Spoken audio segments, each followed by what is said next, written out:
Hi everyone! So as you may know already, we will be hosting an online watch party soon. We'll be watching Tall Tales on Tuesday, August 3rd. We'll meet at 8 p.m. Eastern Time and press play together at about 8:15 p.m. Once the episode is over, we're going to stay around and chat for a little bit, so you're invited to that. Yeah, of course. And so this event is free and it won't be recorded. You can register using the link in the episode description, or you can find that link on Twitter, Instagram, or TikTok. And Drew, just making sure this will be your first time watching Tall Tales, right? I know of the episode only in the sense that I need to see it, and apparently it's very special. So I'm excited. I'm grabbing drinks. I'm grabbing snacks. I encourage everyone to do the same. And let's get comfortable. And let's get on the road. Or a sofa. And we hope to see you there. See you there. Welcome to Carrying Wayward, a supernatural podcast for fans who aren't ready to let go and newcomers to the series who are ready to jump in. I'm Marie Vigourou. And I'm Drew Schulman. In this episode, we're diving into Supernatural Season 2, Episode 8, Crossroads Blues. Let's get this show on the road.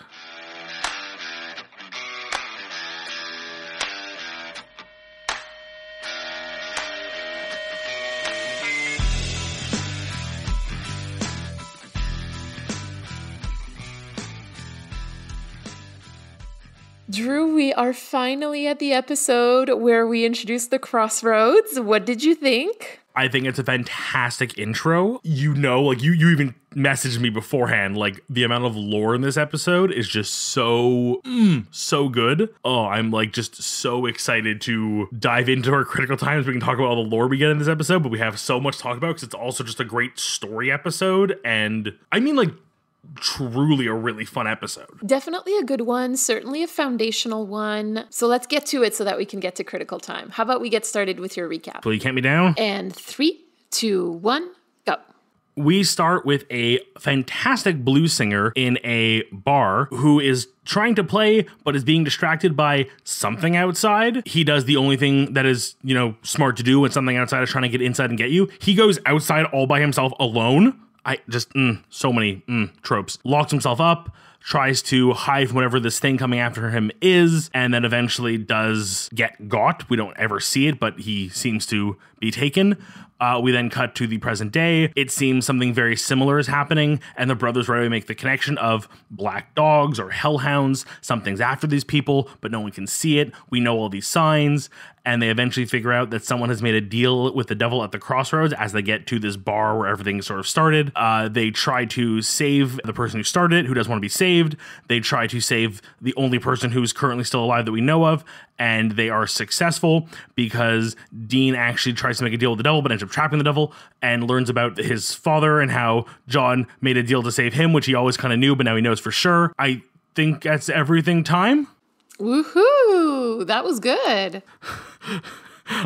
Who was coming close there? There's a lot. I didn't even get to go into the fact that we do kind of see flashbacks here and there of Robert Johnson, who right away, and we'll get more into it, especially in critical time, is a real person and is legitimately thought to have made a deal at the crossroads because he could not play guitar and then suddenly could play guitar and then died mysteriously young. Again, this is when I really love what Supernatural does. This kind of legend, this is my bread and butter. It's actually really interesting because it plays on our unknown of this person, right? Shall we jump into the long game? Yes. So what are the major points we should be keeping an eye out for this episode? Like you mentioned, there's a lot of lore in this episode that we're introduced to. Some of this is Crossroads deals, Goofer Dust, Hellhounds. Is there anything else that I'm thinking that I might have forgotten? Because I think this is the roundup, but that's a lot. I'll be honest, looking at this list, I did not think Goofer Dust would stay around.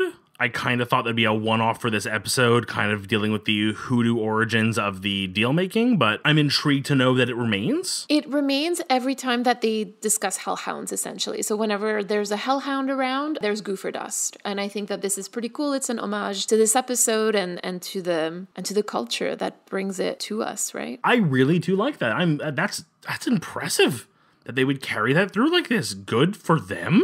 One thing to note, though, is that obviously, because this is Supernatural and because this is a TV show, the lore will evolve over time. And for those who have seen the series already, you know that the way that hellhounds kill their victims in this episode is not quite the way that they kill their victims later on. So here we see them just like being taken away somewhere. And we assume that it's they're taken to hell. But in future episodes, the hellhounds just like quite literally shred their victims to death. Okay, I was curious to know if one you would reveal to me or if you were going to hold it as a secret. Given that what it is, I don't think that's very shocking. Like, I kind of assumed that's what happened to the doctor in this episode who was killed. Well, I mean, you saw that, for example, like Robert Johnson, he didn't get shredded by dogs, right? He died of some sort of heart attack or stroke or whatever. Like something killed him, but it wasn't the dogs themselves.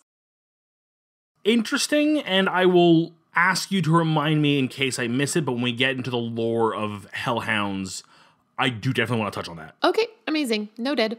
Another thing that I want us to note is Dean's line that says, "This guy's got one epic bill come due. Hope he at least asked for something fun."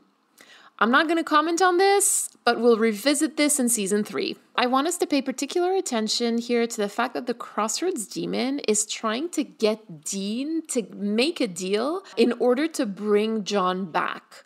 And that this deal would bring his own soul, like Dean's soul, to hell. And this we will revisit in season 4. And this one, I know a little bit more. I understand why that might be more powerful or relevant, but I won't say anything. I won't say anything, but interesting to think about. There's different ways to see something that happens in like season 4 to understand it, and I think that this is really important to know that already here in season 2, John has just died, and the demons are trying to get Dean to switch places with him. So let's keep that in mind. With these wise words, let's move on to story time. So, jumping into story time, the first thing I want to touch on, Dean doesn't know what MySpace is. It's an onion of layers of comedy to this. You know, that's accurate. So again, like to put a little bit of context for our listeners, MySpace would have been a very big thing in 2006. I can share a personal anecdote. In 2006, I was in what we in Quebec would call the first year of cégep, which for everybody else in the world would be the last year of high school. I was meeting new kids in a completely different context. And like I had gone to a very conservative high school, and now I was in this liberal arts college. So obviously like I wanted to be just like the cool kids. And the first time that I heard about MySpace was around that time, probably a little bit like Dean, like what's MySpace? But except like I didn't want to show that I didn't know what it was. So I was like, oh yeah, of course I know about MySpace. Like I just haven't made one yet. Like it's fine. So yeah. So obviously I went home that night and created a MySpace account. That is adorable. I can just picture it. To get back to the point about Dean though, like what does that mean to you?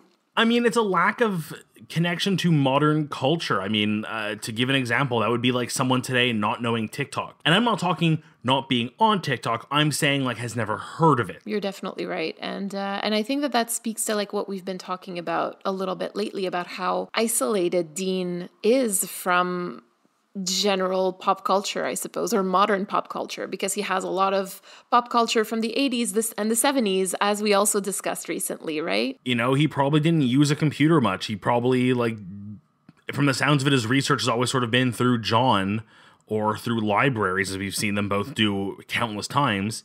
He doesn't really get the vibe of being a very... I feel like tech savvy is the wrong word. I think web savvy might be a better term to use. In a pinch, he's good with a machine if need be, but I don't think Dean really has a web presence, which sounds like a weird thing to say for a character in a show about hunting demons in the year 2006, but it goes to show that he's not sort of like up with the times as far as what's popular because he hasn't really moved to that generation of being online. There's also a little something about this that like Jensen is not particularly tech savvy. You know, something in the way he portrays himself, I can kind of believe that. We've seen over the years like the characters do things that the actors would have done. So like putting a little bit of like the actor's personality into the character. And I can't help but wonder if that's not like a little jab at Jensen directly. And Jensen, as always, like plays it in such a wonderful, graceful, beautiful way. So now when the boys actually get to George's apartment, Dean sort of berates him. Like, we're switching gears entirely here. But, like, Dean berates him for, like, going for the wrong shaker and sort of tells him that he should be using salt in order to protect himself. And he says, like, that's not, like, is that pepper? And then George tells him that he's actually using gopher dust. And when the boys kind of look at him, like, you know, clearly not getting what he's saying, he goes, you boys think you know something about something, but not gopher dust? And, like, I don't know about you, but to me, it was just, like, such a beautiful moment of cultural clash. Yeah, I mean, I think for one, it definitely shows that there is, even in the world of supernatural and also literally in the world of people who deal with the supernatural, there is different upbringing, culture, myth, lore, legend, and ways of dealing with things, because clearly they had never heard of it, but also clearly it works. Exactly. Like, on the one hand, you've got, like, these young white boys who have been trained by their dad and, like, raised to think that they're exceptional in many ways and think that they know everything there's to know about hunting because they've done it for longer than most hunters their age. But, like, on the other hand, you've got an older black man who was taught hoodoo by his grandmother. And I cannot help but see, like, on one side, like, the patriarchal white-centric way of doing things in contrast with, like, a more matriarchal way of passing down knowledge. In a very, very small and very safe way, that sort of confronts the boys with the idea that maybe, like, their white-centric patriarchal ways aren't the only way or even the best way to deal with things. And that's a great point to bring up. Like, I didn't even, like, I think right away on the very surface level, I right away saw it as like, a clash of cultures, and that your way isn't the only way, nor is it the best way. I think the way you've presented it here and the way the show really seems to present it, that's a very strong message, and I really like that. Well, I mean, I don't know. I have some thoughts about the way that George is presented, which we'll get into in critical time, but I think that this was a nice message that obviously was very soft, right? Like, it wasn't pushed. It was portrayed in a way to make sure that the white audience would be comfortable in seeing this. Now, we're seeing that Dean is having trouble empathizing with the people that he's helping. And I think here even more so than usual. We saw it in, like, Children Shouldn't Play with Dead Things, with Andrea's father, and we're seeing it now with basically every victim of the Hellhounds. Like, all the 3 victims that he, quote-unquote, interacts with or is made aware of, like, he just feels like these people brought suffering upon themselves and should just deal with the consequences of their choices. And I mean, given the scenario we've discussed, especially this season, with Dean knowing what he knows, and also, as he reveals, there's a part of him that truly believes that John did make a deal with a devil, let alone Yellow Eyes, to save him, that he feels that there is a level of, you know, like he said, you've made your bed, now lie in it. I think actually George says that, honestly. He agrees. He's basically saying these people were greedy and made a terrible decision and basically put their foot in the bear trap. Why should I be empathetic that their foot hurts? He's having trouble empathizing. I'm not saying that his logic is unsound. I'm saying that this is something that's happening. I'm just thinking about how Dean is dealing with, like, a lot of stuff and big feelings at the moment. I guess this kind of reminded me of the saying, you know, like, what you passionately hate most about other people is usually what you hate most about yourself too. Dean feels like he should have reaped the consequences of life for his actions, meaning that, like, he should be dead and not John, right? Like, I feel like this is what's happening in his mind. Yeah, multiple times, and we've gone over this image of Dean where he feels that he should not be there anymore, that he should have paid the price for one of his actions. Unlike these people who, I guess, almost did it in reverse, where they made a deal to get something and gave up their life down the line.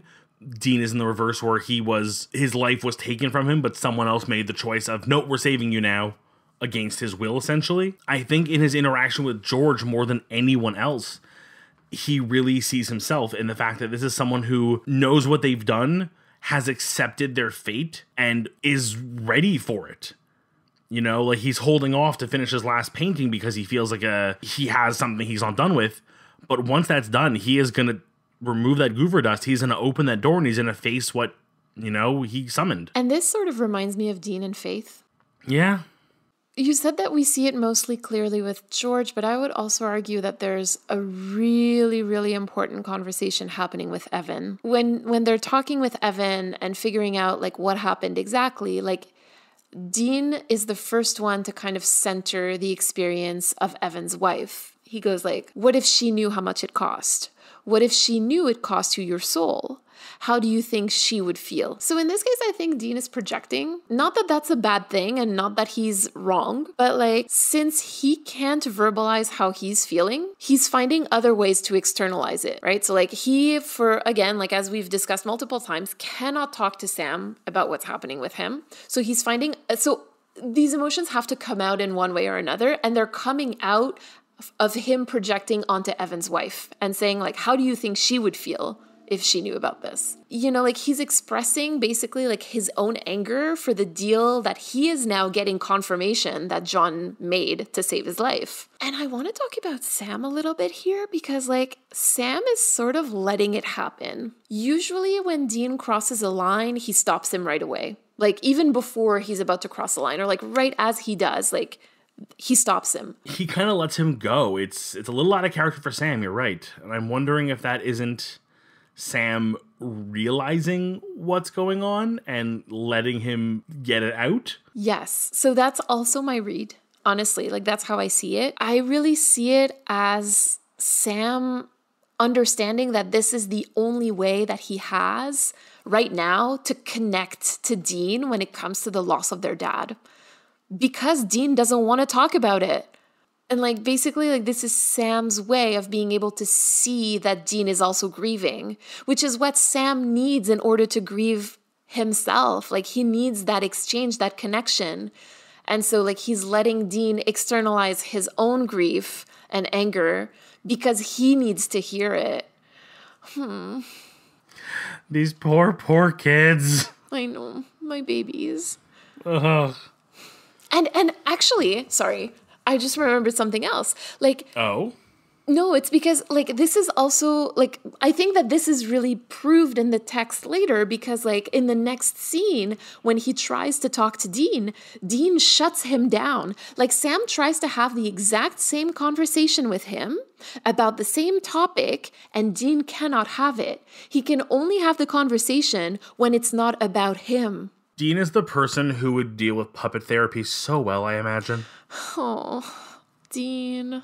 You know that there's actually a scene of puppet therapy in Supernatural? Oh, I cannot wait. With a character that you are going to love. You're going to love this character. I'm so excited. I cannot wait for puppet therapy in any form. It to me is gold. And Dean hates every second of it, by the way. Of course he does. But it would work so well on him. Oh my God. And the worst part is it does work. Like what they use the puppet therapy for, it actually does work, which is absolutely fantastic, if I may say so myself. Tell me this is like season 3 or 4, right? I'm going to get it like within the year. No, this is in like season like 7 or 8 or something. One day we'll make it there. I know, we'll get there. Let's move on to the Crossroads demon, because I feel like this is also super important to discuss.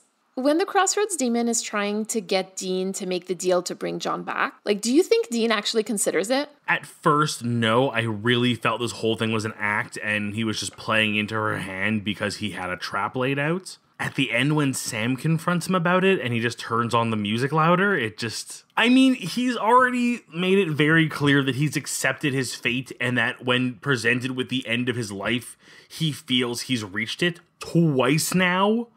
So being given an out to actually make his death worth something and bring back someone who he feels deserves life more than himself, can you blame him for at least considering it for a minute? Oh, I'm not blaming him for considering it at all. I'm just saying that, again, this is another instance of Dean not being able to verbalize something. And also, let's look at Sam here for a second again, because we know why Dean shuts down, and we can empathize with it, as we've just done. But I want to talk about Sam, who's on the other end of it. It's really easy to empathize with Dean, the way that we're reading him on this podcast. But I want to make sure that we also center Sam's experience, because he must be feeling like he's getting stonewalled here. And like, that's just the worst feeling. And so I guess I just want us to hold a little bit of space for Sam, who's also dealing with like the loss of his dad, the loss of his girlfriend just a year ago. And at this point, a brother who can't connect to him emotionally. It doesn't feel like Dean is trying to connect. It feels like he's very much trying to repress everything. And when it comes out, it's very much in angry bursts. Him shutting down is basically him acknowledging something. It's interesting because essentially if something serious comes up, Dean's reactions tend to either be joke or silence. And silence generally leans towards the answer you're expecting but don't want to hear versus joking, which is the I just want to brush this off for a later date. So we are going to take this sentence, write it down, print it, blow it up, and frame it, because that is the most accurate way to describe how Dean reacts to real, raw things. I hate when I'm right. The show makes being right the worst. Yeah, no, but that's true. Like, the only way that he deals with realness is by either joking about it or not being able to respond with silence. Bah. That's all I have to say to that. The last thing I did want to touch on here, though, is throughout the episode, it's made clear that the first 2 out of 4 people who've made wishes have already been killed. Despite them going after Evan to save him, they make no mention of trying to save George. So is this Dean and Sam, because it's kind of on both of them, accepting that George wants to end his life and letting him? Okay, that's a very interesting question. I think for Dean, it's just a question of like, he feels so much like George, like that he doesn't really want to intervene. So then my other question then is, I feel like conversationally there isn't really an opportunity for Sam to bring it up. So it really comes down to Dean at the time of making the deal. Is it just Dean's choice then? Had it been Sam, would Sam have said, oh, and also, you know, on top of not killing Evan, don't kill George? Or was that very much, was it both them saying, yes, George's death is okay, or just Dean? You know, I think the thing is, my thoughts about this are mostly about critical time. And so I'm having, like, they're critical thoughts, not so much narrative thoughts. I'm having trouble explaining it narratively. I think at the point where they make the deal, George is, like, we are supposed to understand that George has already been taken by the Hellhounds. Oh, I didn't even consider that. So I think that that's what happened, or that's the way at least that I understood it. Okay. In that case, it definitely changes it a little bit, okay. Well, with that, then, do you want to get into critical time so we can discuss it more? Let's do it. So here we are in critical time, and as always, the new critical time theme every episode is, who was our writer and director? The writer of this episode was Sarah Gamble, who, if I may remind you, has written Bloodlust on her own. And then in season 1 with Rael Tucker has written Dead in the Water, Faith, Nightmare, and Salvation. So this is somebody who has given us some really good episodes so far. Always on the problematic side, though, so I'm not too surprised with this one. And the director is Steve Boyum. So this is actually his first Supernatural episode in terms of director, but he does come back to direct some pretty big episodes later on, actually. So let's keep our eyes peeled for Steve. Oh, interesting. I always like an introduction to somebody. It's always a good, like, because again, as we said with the writing, yes, there's some problems we'll get into, but directorially, there are some very interesting aspects. Again, one of my favorite things to come back to are the, you know, don't show us the creature, let it stay a mystery. And I mean, they take that very literally here. We are, again, dealing with, for the second time, a literal invisible force. And I kind of like that because it lets you play with the fact that it can be anywhere, it can be any size. It doesn't really have to obey any real rules. So, like, you know, it's knocking down a door in 1 second, and the next second it's in the vents. Like, I like that. One other thing that I noticed, actually, about the production specifically, and this is interesting because we have a quote-unquote new director here, is that the camera style was really different. I definitely noticed it during the attack scenes, because I feel like it definitely, a shakier camera, more close up and more odd angles kind of builds that claustrophobia, like something's coming to get you. And given the fact that a lot of the shots were designed to be, especially I'm looking back at the scene of when the doctor finally gets attacked and it's almost like a first person view. It's a little bit of that Jaws thing where you're seeing it from the point of view of the thing attacking her, which lets you hide it. Because at that point, we don't even know they're invisible. We just haven't seen it yet. And that's the first hint we get, is that we don't see the claw when it actually makes contact. But it sort of helps keep it a mystery, but still give us this really good, like, creepy angle and view. I agree with everything that you said. And I think that this is just so interesting because it gives a voice to the production itself, which so far we hadn't quite seen like a specific style apart from like the colors filter that's on every episode. Like this was interesting because like the camera style had personality.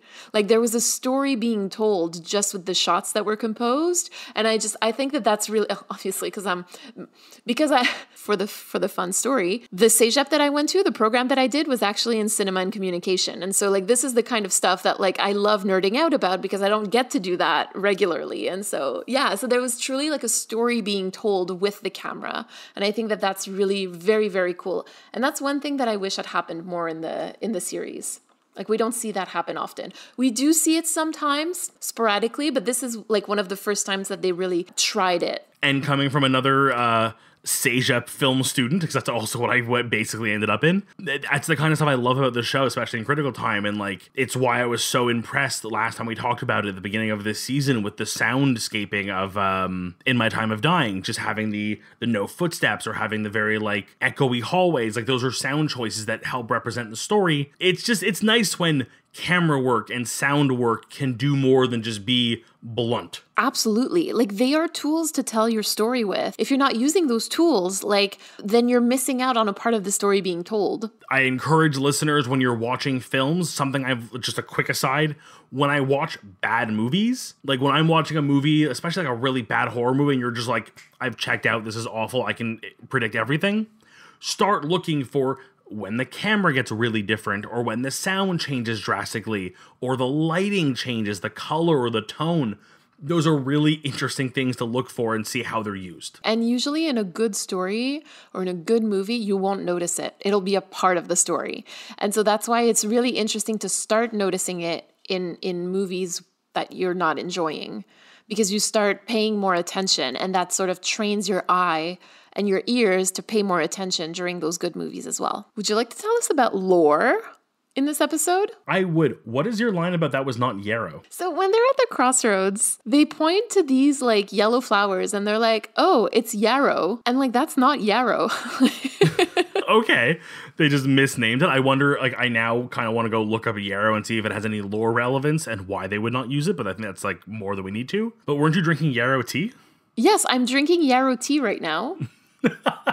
It's fantastic. It apparently helps with digestive issues and menstrual cycle issues. I like to have it. It tastes a little bit bitter, so you do need a little bit of sweetener in this, either honey or something. I usually also mix it with some chamomile. That was not yarrow. Like the flowers were way too big. Like the flowers on yarrow look a lot like Queen Anne's lace. Yeah, so that was just like a little note about the fact that was not yarrow that we saw. But if we do want to dig into lore, there is a lot of lore to go into here, and I wanted to pick up on a few very key ones. The first one is the story of Robert Johnson as told in this episode, for the most part, is true to the legends. The actual song played in the episode about the Crossroads is the only known recording of Robert Johnson performing that song, and literally wrote a song and has, like Dean said, many occult references to devils and making deals with the devil in Crossroads and hellhounds.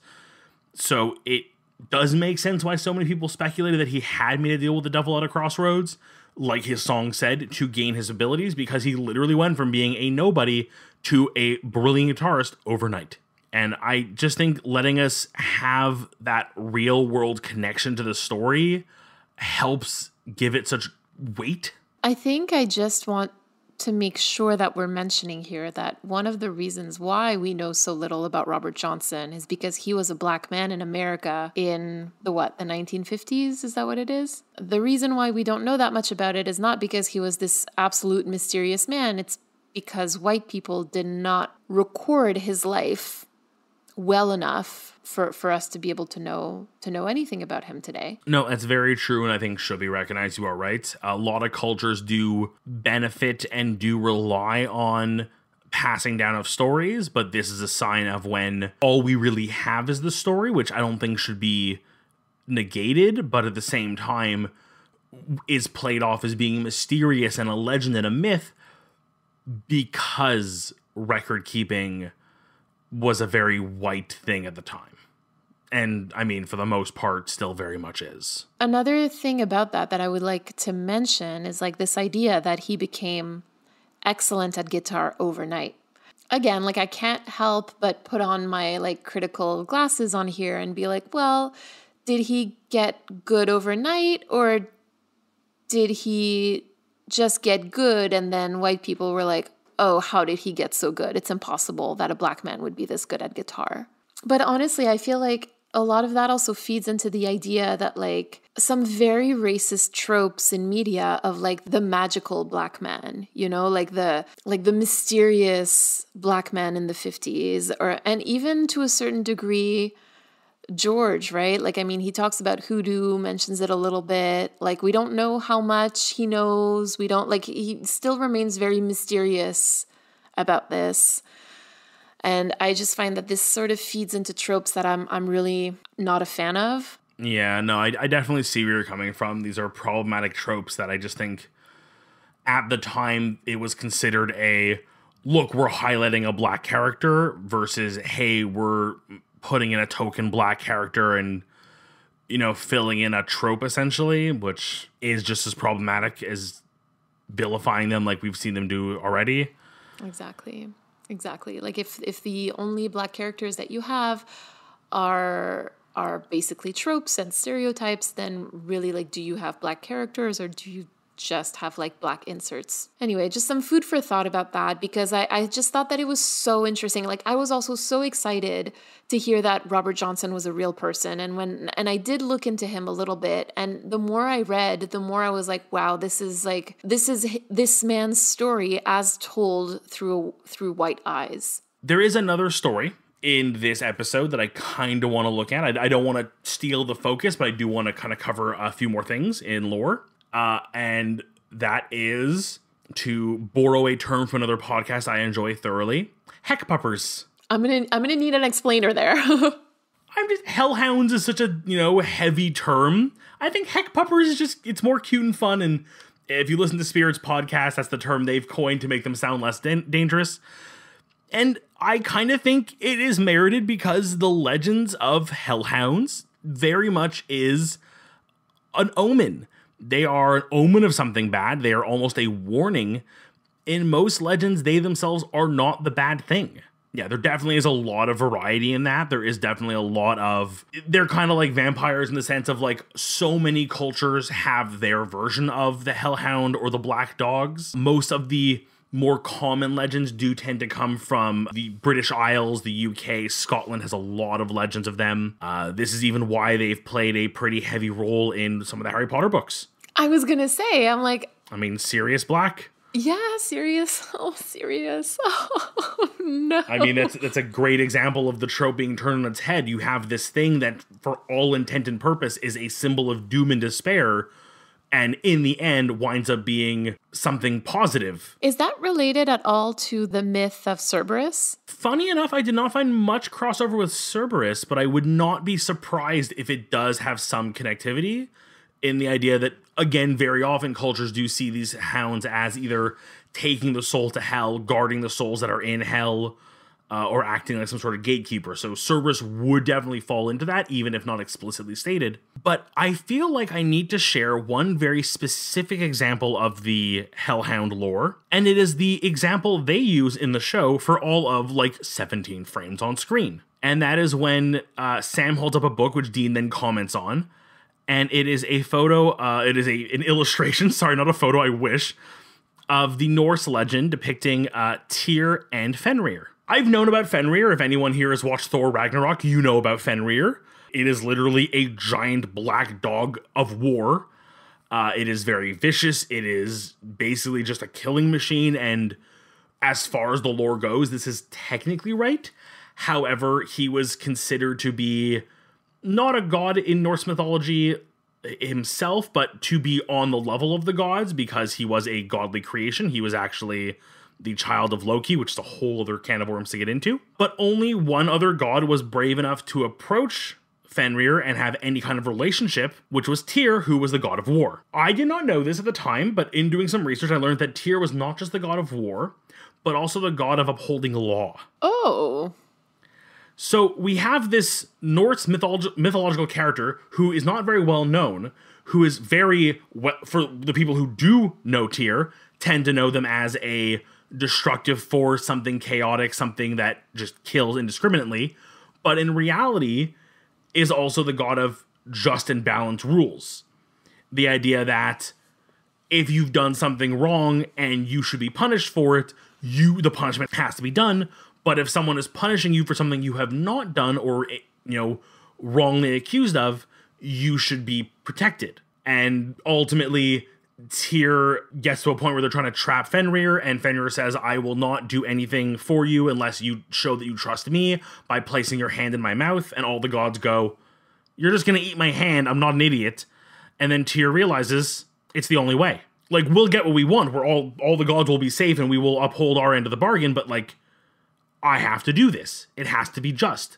If we're asking him to do something and he's asking us to do something, it's only fair. So Tyr does ultimately lose his hand, and Fenrir ultimately is caged, and people are saved because of it. But this was Tyr holding up a bargain. A crossroads deal, one might say.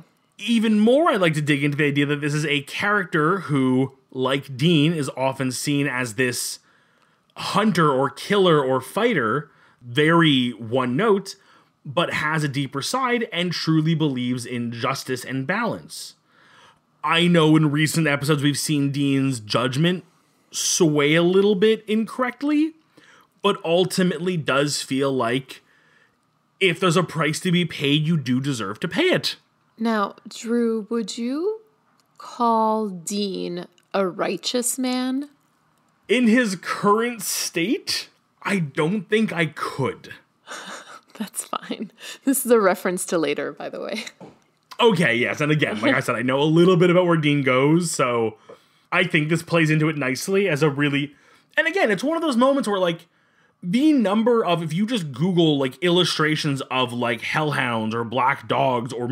There are so many to pick from that for them to specifically choose that illustration with the title clearly on the page of Tyr and Fenrir feels to me like it was an intentional choice and not just the first thing that Google gave them. That's really interesting, Drew, because like there's another episode way later where there's a question of law and justice and punishment, etc., when it comes to Dean too. So I love this. This is excellent, and it's not something that I had ever picked up on. So thank you so much for bringing this up. So this week we have an email that we received from Luna. Let me read it out for you. Dear Carrying Wayward, hello, I'm Luna, and I've been a huge fan of Supernatural for 7 years now, and right away, I want to tell you I absolutely love your podcast. I just binge listened to all the episodes in a weekend, and you guys are doing a great job. I actually have some thoughts on shapeshifters and the episode Skin, so I thought I'd email you and share because I'm a little too shy to send in a voicemail. First, we actually have seen a quote-unquote good shapeshifter in season 13. There was the grief counselor shapeshifter who helped Sam, Dean, and Jack take out her ex-boyfriend shapeshifter who was killing her patients, and she was definitely a contrast to other shapeshifters on the show. Second, I think shapeshifters are definitely a very interesting quote-unquote monster for the show to tackle because unlike werewolves or vampires, shapeshifters don't inherently have any reason to kill people. They don't need to consume humans like other monsters on the show, so unless the shapeshifters want to eliminate a person after taking their form, they don't actually have a reason to kill people, which is likely why we don't see them often, and the show doesn't handle them because they can kind of be a gray area. I think this is part of why the episode's skin is so gruesome and gory, because unless the shapeshifter is very horrifically killing people, there isn't really any reason to stop it. Shapeshifters aren't inherently hurting people and don't have any biological need to, which I think makes them an interesting contrast to other monsters on the show. But I would love to hear your thoughts on this because I know you both really enjoyed the episode Skin. I really love the podcast. Keep up the great work. Carrying on, Luna. May I begin with tackling this in two parts? Of course. First, this is such a cute email. I love it. Oh, it's okay to be shy. I totally get it. I love how well written it is. I love signing off as carrying on. I could cry. This is the cutest thing. And I'm just gonna blubber for a minute. I wish that there was video for this because honestly, like, oh my God, heart-shaped eyes right now, everybody. Like Drew is in a puddle right now. Oh, this is like my heartstrings are being played like a little like harp by a cartoon like baby with wings, like Cupid style. An angel? A cherub actually is a okay. whole other bucket of. Oof, we can talk angels later. Don't worry. When we get to angels, there is some lore to dig in there that you're not gonna like. Okay. But to tackle the second part of this, and this is the actual content of it, I agree with you, Luna, 1,000,000%. I am so excited to get to season 13 because I do want to see these two shapeshifters.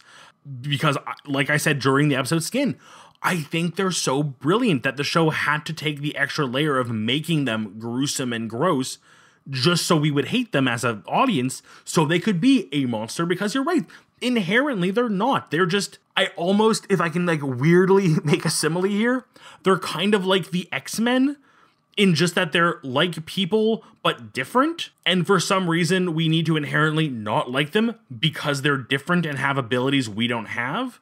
When in reality, they're just kind of like the shapeshifter in Skin even says when he's coming a little bit clean there towards the end of the episode, that they were once normal and just changed, evolved differently. And unfortunately, this one became a serial killer. But at the end of the day, you're right. They're not bad guys. They don't need to kill. They're not doing it because of some sort of natural need. In the case of Skin, it is just a murderer. Luna, thank you so much for this email. This is honestly like, yes, same. Same as Drew. Heart-shaped eyes.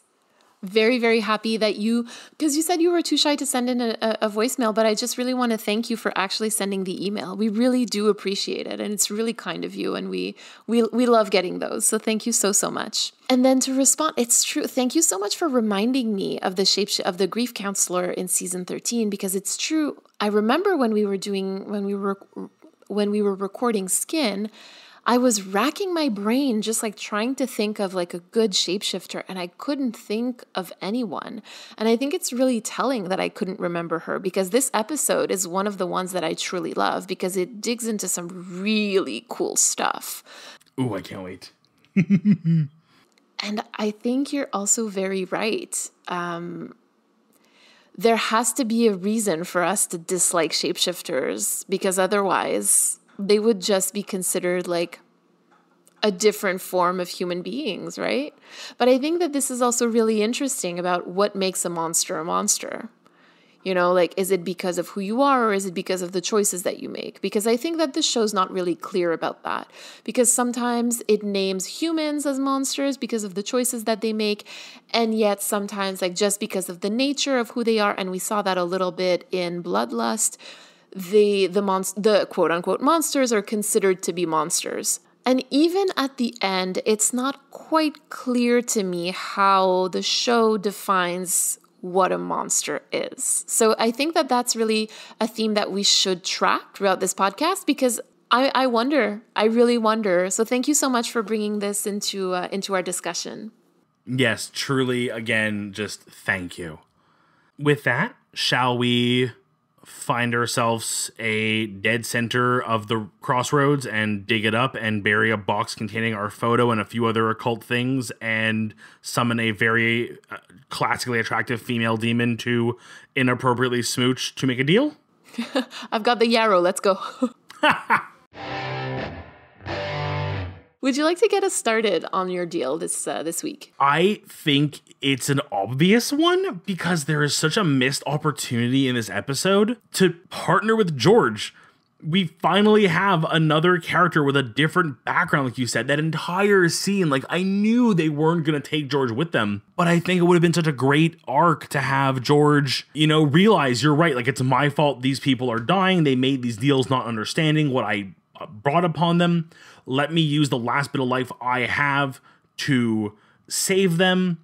I think we could have even gotten a better ending where maybe the deal was George does, as much as George's life is already forfeit, in some way his sacrifice is not just you made a deal with the devil, but actually gets to in some way help Dean trap the demon and make the deal that ultimately saves everything. I just think he was a very missed opportunity of a really good character that could have done a lot of really interesting lore building, could have helped us bring in some more of that connection to the past with just so much information that was just like, it was all right there on the table and they just chose not to use it.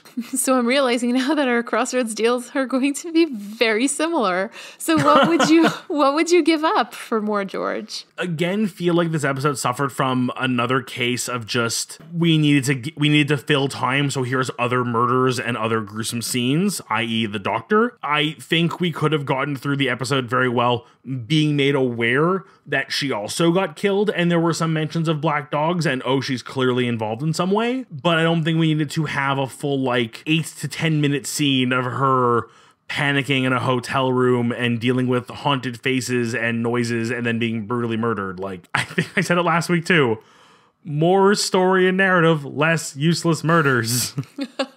And especially considering that she was the only woman of the group, the fact that it's her that we see dying again is problematic. But again, that's a whole other discussion. But I agree with you. Putting aside the fact that again, it's the only woman that actually ends up getting murdered. What I liked about it is that we understand a little bit the effect that the hellhounds have on people. And I think that is interesting lore building. Could that have been done differently? Sure. I think it could have been done with George. Yeah, absolutely. I think George could have filled that role as well as the what does it do? How do they work? Have him deal with it once or twice while they're there and then decide to join them and teach them about Goofer Dust, teach them about Hoodoo, teach them about, the deal. I think would have just been a great moment. So I would also wish for more George because I really do think that this was a really wonderful character that I wish we had gotten to know a little bit more, especially, given the themes that he brought to the narrative. I think it was really interesting. But I am not going to go the route of not showing Dr. Perlman. I would actually merge the characters of George and Evan. I can see both sides of it, okay. Because I kind of like the idea of having a character who, at the end of the day, I feel like the three of them, and I'm kind of lumping in both the doctor and the architect, because I feel like the three deals are the made a deal that didn't work out the way you wanted it, but you're still going to pay for it. Made a deal, got what you wanted, which was very vain, and you're going to pay for it. And then finally, the selfless deal where you're going to give up yourself for someone who you feel deserves it more.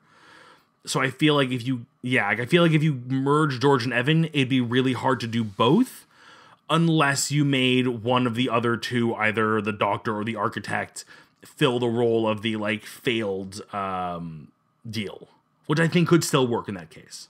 Yeah, you know what? I think I really do think so. I think that there would need to be a little bit of shuffling there, but I think that Evan is the one who gets the most screen time. And I really do think that way we actually maximize the screen time of George if we merge the characters that way. True, definitely a way to do it, and I do not doubt it could be done well. But yeah, there was a part of me too that said I want to go first because I'm really worried your deal is going to be more George, and then mine's going to have to change. So I'm glad to know we can officially have the same deal and just discuss it differently. Yeah, of course. I mean, that's because George was a really fun character, and I think that we both really resonated with what he brought to the table, and we wanted more. We wanted more. I just really liked him. I want to see more diversity in the spiritual practices. As you already know, this show is going to really focus on Christian lore. And then everything else is sort of a satellite to that Christian mythology. The Norse gods and etc. really get treated as second to like God with a capital G. No, and I can definitely understand that in a confinement of even a 15-season show where you need to build lore and backstory and build the world and all that, there has to definitely be decisions made that may not be the best for everyone as far as representation goes, especially when Catholicism or Christianity is the center. So I'm okay with that, especially given the fact that so much real-life lore involves other religions doing the exact same thing to other religions.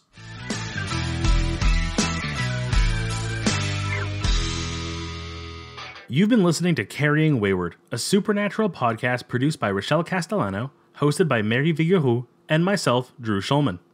This week, we'd like to thank Luna for her message. Help us keep the conversation going. You can send us a voice recording or email at carryingwayward@gmail.com. And follow us on Twitter, Instagram, TikTok, and YouTube using @carryingwayward. Make sure to leave us a rating and a review on Apple Podcasts. We'd love to grow our community. And until next week, carry on, our wayward friends. Whap, whap. Well, maybe we should start with our community message. Oh, shit. Fuck. I got ahead of myself there. Damn it. You just wanted to kiss the pretty lady. She's really pretty, okay? She is really pretty, I know. So, with Critical Time wrapped up and some nice revelations, shall we hear what the community has to say? Yes. You caught me mid-yawn. I'm so sorry.